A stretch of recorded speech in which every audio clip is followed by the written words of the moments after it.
India south Africa ആദ്യത്തെ test നാളെയാണ്. നാളെ ഉച്ചയ്ക്ക് 1:30 മാച്ച് ആരംഭിക്കുന്നത്. T20 ഏകദിനം അവസാനിച്ചു. ഇനി ടെസ്റ്റ് സീരീസാണ് വരാൻ പോകുന്നത്. ഇന്ത്യയുടെ സീനിയർ താരങ്ങളെല്ലാം തന്നെ മടങ്ങി വന്നു. രോഹിത് ശർമ്മയാണ് ഇന്ത്യയുടെ ക്യാപ്റ്റൻ. അതുപോലെ വിരാട് കോഹ്ലിയും ടീമിലെത്തി.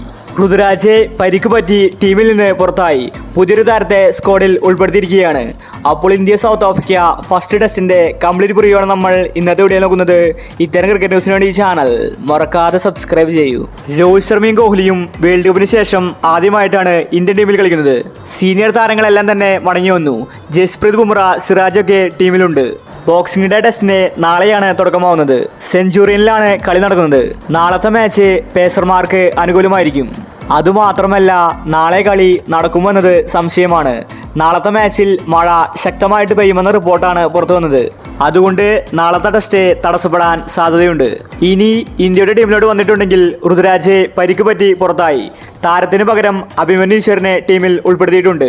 ഇന്ത്യയുടെ എ ടീം സൗത്ത് ആഫ്രിക്കയിൽ കളിക്കുന്നുണ്ട്. അതുകൊണ്ട് അഭിമന്യു ഈശ്വർ സെക്കൻഡ് ടെസ്റ്റിൽ ഇന്ത്യൻ ടീമിനോടൊപ്പം ജോയിൻ ചെയ്യും. ഇനി നാളത്തെ ടെസ്റ്റിൽ ഇന്ത്യയുടെ ഓപ്പണേഴ്സ് അത് ജയ്സ്വാൾ, രോഹിത് ശർമ്മയായിരിക്കും. ശുഭ്മാൻ ഗിൽ വൺ ഡൗണിൽ കളിക്കും.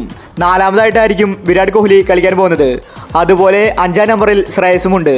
ഇന്ത്യയുടെ വിക്കറ്റ് കീപ്പറായിട്ട് രാഹുലാണ് ടീമിലുള്ളത്. പേസർമാരായിട്ട് മുകേഷ്, ബുംറ, സിറാജ് ഇവരായിരിക്കും ഉണ്ടാവാൻ പോകുന്നത്.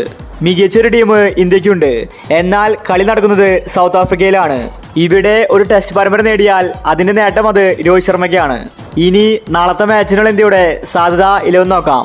രോഹിത് ശർമ്മ, ജയ്സ്വാൾ, ശുഭ്മാൻ ഗിൽ, വിരാട് കോഹ്ലി, ശ്രേയസ്, രാഹുൽ, ജഡേജ, അശ്വിൻ, മുകേഷ്, ജസ്പ്രീത് ബുംറ, സിറാജ്. ഇതാണ് ഇന്ത്യയുടെ പ്ലേയിങ് 11. കുറെ കാലത്തിന് ശേഷമാണ് ഇന്ത്യ ടെസ്റ്റ് സീരീസ് കളിക്കുന്നത്. അതുകൊണ്ട് ആരാധകരും ആവേശത്തിലാണ്. അപ്പോൾ നമുക്ക് നാളത്തെ ടെസ്റ്റിന് വേണ്ടി കാത്തിരിക്കാം. ഇത്തരം ക്രിക്കറ്റ് ന്യൂസിന് വേണ്ടി ഈ ചാനൽ മറക്കാതെ സബ്സ്ക്രൈബ് ചെയ്യൂ.